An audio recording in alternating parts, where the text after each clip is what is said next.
Have you ever looked up at the night sky and wondered if what you see is truly real? As you gaze at the endless expanse above, filled with shimmering stars and swirling galaxies, it's natural to feel a sense of awe, and perhaps a hint of doubt. Is the universe as it appears, or could there be something hidden beneath the surface, something we can't quite perceive? What if everything, every sight, sound and memory you've ever experienced, is part of an elaborate computer-generated illusion? Imagine for a moment that your entire life, every conversation, every emotion, every sunrise and sunset, is nothing more than data processed by an unimaginably advanced computer. The world around you, the people you love, even your own thoughts.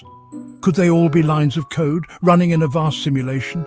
This mind-bending idea is known as the simulation hypothesis. It's a concept that has fascinated philosophers, scientists, and storytellers for decades. The hypothesis asks us to consider, what if our reality is not the original, but a sophisticated imitation created by beings far more advanced than ourselves? According to this theory, our universe, with its billions of galaxies, swirling nebulae, and the intricate dance of life, could be nothing more than a simulated reality. We might be like characters in a video game, living out our lives unaware that everything we know is part of a grand design, crafted by unseen programmers.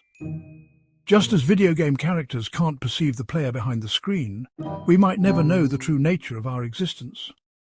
Philosopher Nick Bostrom brought this idea into the mainstream, arguing that if any civilization in the universe ever develops the technology to create realistic simulations of conscious beings, then it's statistically more likely that we are living in one of those simulations than in the original base reality. His argument challenges us to rethink everything we take for granted about our world and our place in it. This thought is both unsettling and fascinating. It forces us to question not only the nature of reality, but also the meaning of our own lives. If we are simulated, does that change what it means to be human?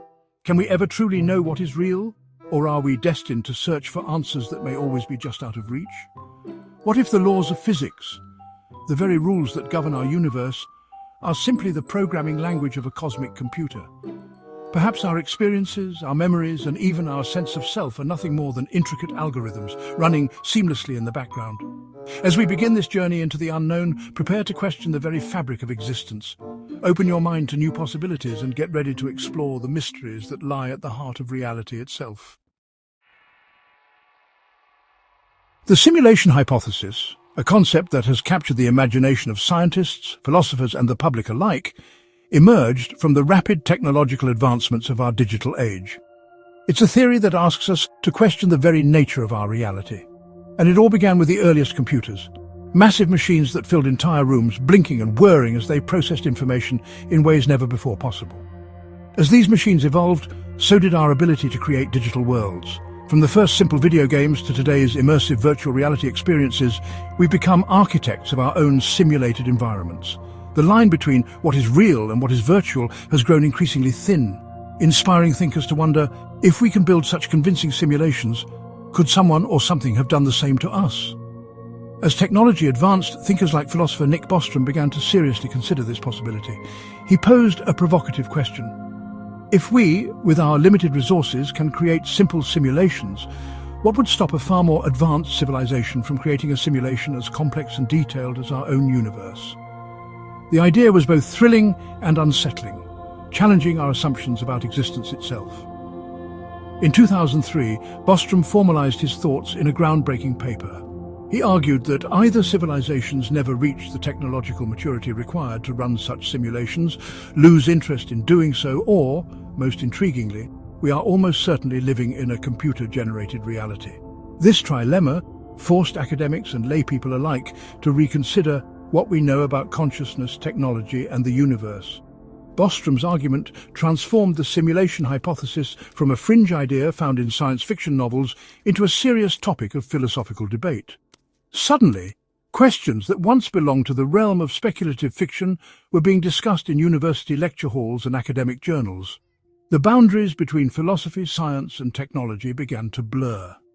Pop culture, especially films like The Matrix, brought the concept to the masses. These stories invited audiences everywhere to imagine a world where everything they see, touch, and feel could be an elaborate illusion. The question became personal. How would we ever know if our world was simulated? Could we ever break free, or would we remain blissfully unaware? Today, as our daily lives blur between digital and physical realities, the simulation hypothesis feels more relevant than ever. We spend hours in virtual spaces, connect with others through screens, and rely on technology to mediate our experiences. The boundaries between the digital and the real are dissolving, making the idea of a simulated world less far-fetched and more a reflection of our own trajectory. Every day, programmers and engineers write the code that shapes our digital universe. With each new breakthrough, we inch closer to creating simulations that are indistinguishable from reality. It's a process that mirrors the very hypothesis we ponder. One line of code at a time, we are building worlds within worlds. The question of whether we live in a simulation is no longer just a plot device for science fiction. It has become a profound mirror, reflecting our own technological evolution and our endless quest to understand the true nature of reality. The idea that reality might be an illusion is ancient. Plato's allegory of the cave imagined people mistaking shadows for reality, only to discover a truer world outside. The cave is our simulated universe, the shadows, the phenomena we study. Plato's story was about the journey from ignorance to enlightenment, suggesting our senses may not reveal the highest reality. Centuries later, Descartes wondered if a powerful deceiver could fabricate all our experiences, leading him to conclude, "I think, therefore I am." This deep skepticism about reality is the foundation of the simulation hypothesis. Throughout history, philosophers have questioned whether our world is the ultimate reality or just a convincing illusion. The simulation hypothesis is simply the latest chapter in humanity's long quest to understand what's truly real. Our search for truth continues now with digital possibilities. Science offers a growing collection of intriguing clues that suggest our universe could, in fact, be a sophisticated simulation. This idea, once confined to the realm of science fiction, is now being seriously considered by leading physicists, philosophers, and computer scientists. As our understanding of the cosmos deepens, the possibility that reality is not what it seems becomes ever more compelling. In a simulated universe, reality would be constructed from discrete units, much like the pixels that make up a digital image. Just as a computer screen appears smooth from a distance but is actually made of tiny squares, our universe might be built from minuscule, indivisible building blocks. Physicists are actively searching for evidence that space and time are not continuous but granular at the smallest scales, specifically at the Planck length, which is unimaginably tiny. If space-time is pixelated, it would be a strong hint that our universe is fundamentally digital, not analog. Some researchers propose that we might find glitches in the fabric of reality, tiny inconsistencies or anomalies in the laws of physics. These could be the equivalent of bugs in a computer program, subtle hints that there is a deeper code running beneath everything we experience. Quantum mechanics adds another layer to the mystery. In the quantum world, particles can exist in multiple states at once until they are observed, collapsing into a single outcome. This is eerily similar to how a video game only renders the parts of the world the player is looking at, saving computational resources by not simulating what isn't being observed. The universe's deep mathematical structure also raises profound questions. Everywhere we look, nature seems to follow elegant mathematical rules. If reality is fundamentally information, as some theorists suggest, could it be that our universe is running on a kind of cosmic computer, processing data according to a set of underlying algorithms? In this view, the laws of physics are like the operating system of our reality, governing everything from the motion of galaxies to the behavior of subatomic particles. These laws might be the software that keeps the universe running smoothly, just as code controls a computer. If this is true, then forces like gravity and electromagnetism are not fundamental, but rather functions or routines within the cosmic code. They are the rules that shape our experience, but they might be programmable, just like features in a simulation. The search for concrete evidence continues, with scientists around the world conducting experiments and analyzing data for any sign of the underlying code.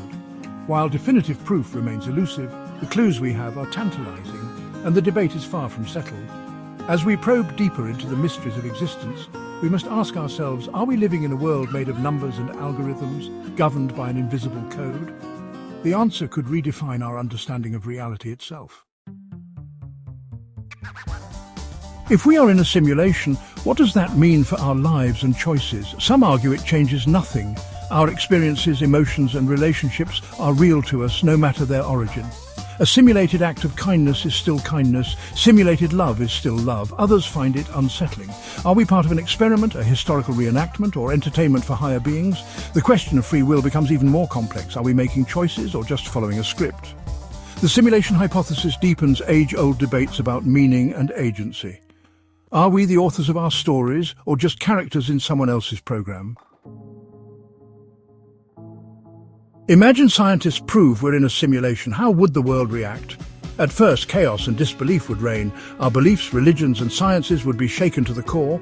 Some might feel despair, questioning the point of striving in a constructed world. But others could find liberation, seeing all humanity as united in the same shared construct. It might inspire a new era of exploration, not of space, but of the simulation's rules and purpose.